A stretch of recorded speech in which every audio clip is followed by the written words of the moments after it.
Fala, people! Tudo bem? Mais um giro de mercado, mais um giro de notícias para vocês. Não se esqueçam de se inscrever e ativar o sininho.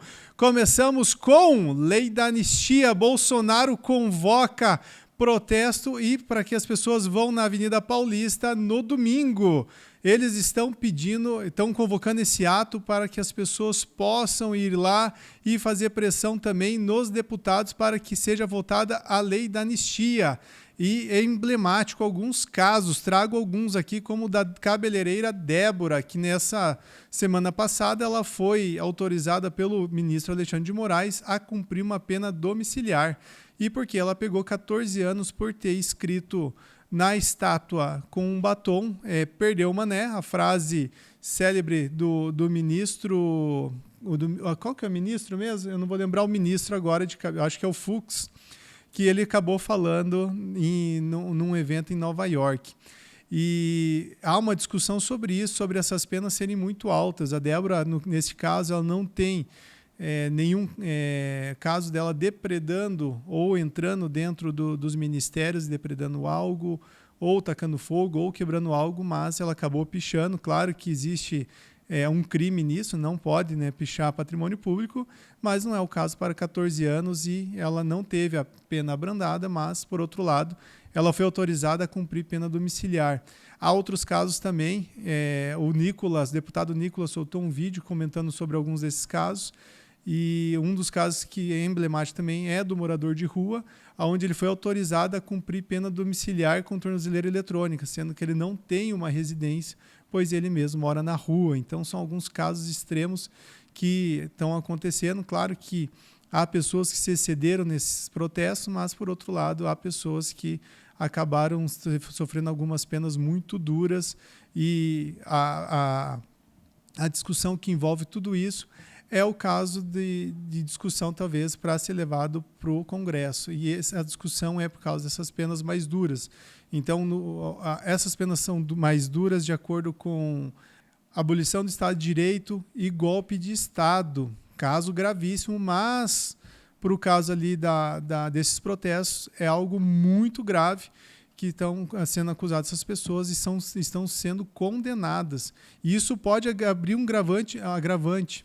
E por quê? Porque no Brasil e na política, elas acabam se movendo muito rápido. Lula, 10 anos atrás, quase 10 anos atrás, ele não era nem levado em consideração para uma futura eleição. Ele estava sendo preso. E, por outro lado, hoje ele é presidente. Então, as pessoas que hoje protestam estão sendo presas, podem ser as mesmas pessoas que vão influenciar leis que vão condenar outras pessoas por protesto. Então, é um caso muito grave condenar pessoas por isso, sendo que não há referência para ser um golpe de Estado das pessoas que estavam ali protestando. Outro caso que vem nessa semana é o índice do presidente Lula, que está muito alto. Ele estava de 49% a rejeição ao presidente Lula. Nessa última pesquisa, ela veio em 56%. Tem algum fato relevante quanto a isso? A economia, o ano passado, ela cresceu bem, mas o que está impactando diretamente é a inflação dos alimentos, inflação dos serviços, que não para de subir. Isso tem impactado a rejeição, a aprovação do governo Lula. Por outro lado, saiu também uma pesquisa eleitoral para 2026. E essa pesquisa é bem interessante, porque como o Bolsonaro ele está ainda inelegível, daquele caso dos embaixadores, eles estão fazendo alguns cenários. Então, o Bolsonaro está tecnicamente empatado com Lula, 44% a 40% para Bolsonaro. Lula com 44%, Bolsonaro com 40%. Mas alguns números que eu trago aqui são relevantes. Michele Bolsonaro, 38% contra 44% de Lula.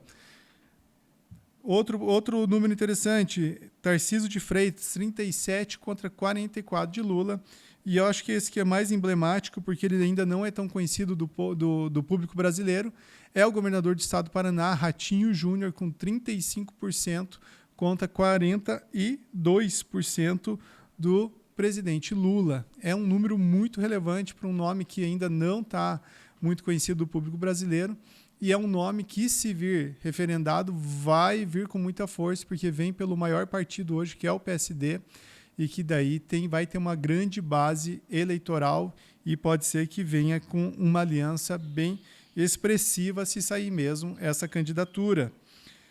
A outra notícia que nós trazemos aqui é a questão do ABIN ter feito um ataque hacker à presidência do Paraguai.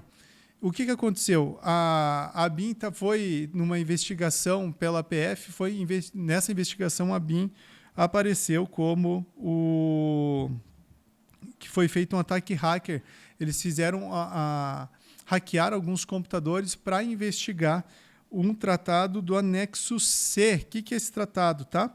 Ele estabelece bases financeiras de prestação de serviço da eletricidade da usina elétrica binacional, incluindo a fórmula para o cálculo do cálculo que prevê o preço da energia produzida. Então, o Brasil está tentando investigar, estava tentando, né, a BIM ali estava tentando investigar e hackeando alguns computadores da Presidência da República para identificar esses preços e os valores que vão ser negociados em energia elétrica pelo Paraguai. Só para fazer um parênteses, a usina de Itaipu ela é binacional, então são dois donos, é o governo brasileiro e o governo paraguaio.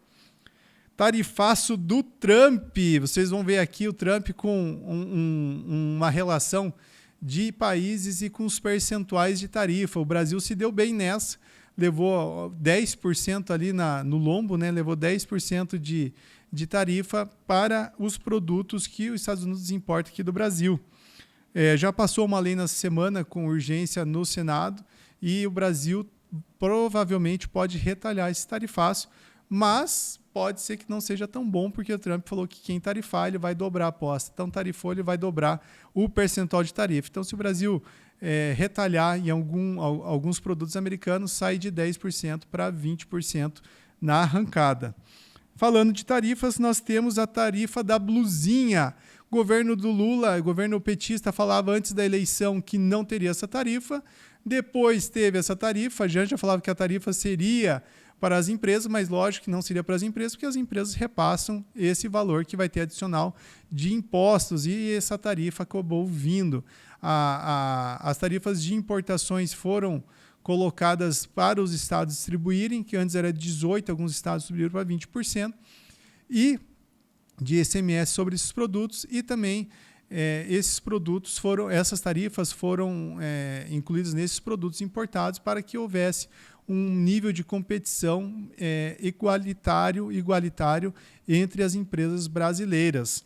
Mas é um reflexo disso, o Correio reportou uma perda de 2,2 bilhões em arrecadação por causa dessa taxa das blusinhas. Então o governo arrecada mais, mas acaba vendendo menos, essas empresas vendendo menos, o Correio entrega menos, entregando menos, ele faturou menos, e o Correio teve aí uma perda de faturamento de 2,2 bilhões.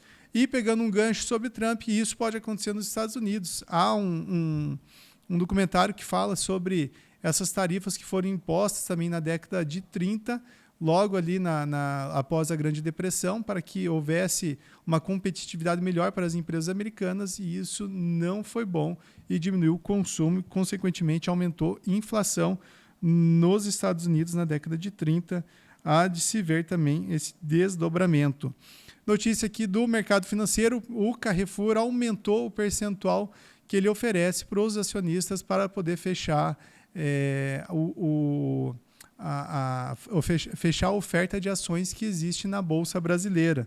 Antes eles estavam ofertando um prêmio de 32% sobre o valor da ação, hoje eles estão ofertando, aumentaram para 46% do valor da ação, para que possa recomprar essas ações e fechar o capital na Bolsa. Agora, notícias sobre um juiz muito interessante, um juiz de São Paulo, um juiz aposentado, que foi descoberto uma dupla identidade. Não foi uma fraude, né? Ele não roubou a identidade de ninguém, mas ele usava outro nome. Ninguém sabe o porquê ainda.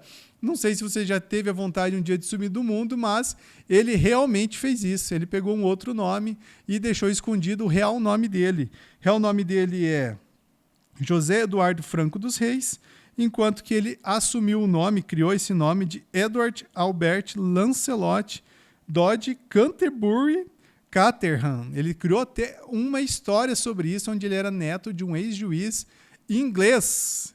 Acredite se quiser, quero ver os desdobramentos disso, porque é uma história inusitada. Outro ponto é que Trump ele lançou essa notícia sobre uma venda de cidadania americana por 28 milhões de reais, ou em valores atuais 5 milhões de dólares para os grandes milionários. Ele quer vender a possibilidade de cidadania e, nesse caso, ele vendeu como cartão ouro. Vocês vão ver aqui. Eu acho que é um ponto interessante. Trump, com todo aquele jeito dele, ele acabou fazendo um cartão ouro com o rosto dele. Imagine, é um cartão de ouro do Trump, não é um cartão de ouro dos Estados Unidos, no mínimo engraçado. Mas ele acha que os Estados Unidos devem arrecadar bilhões de dólares com essa iniciativa, porque ele acredita que vários milionários devem querer comprar a possibilidade de ter cidadania americana e entrar e sair a hora que quiserem de lá, estabelecer talvez até residência fiscal lá, o que pode ser um problema, né? Porque residência fiscal nos Estados Unidos impacta e imposta onde quer que a pessoa esteja no mundo. Então, é um ponto a se ver, mas Trump abrindo essa possibilidade de vender a cidadania para pessoas muito ricas. E eu fico com a pergunta, se você tivesse tudo esse dinheiro, compraria uma cidadania americana ou não? Interessante? Não sei. Acabamos por aqui.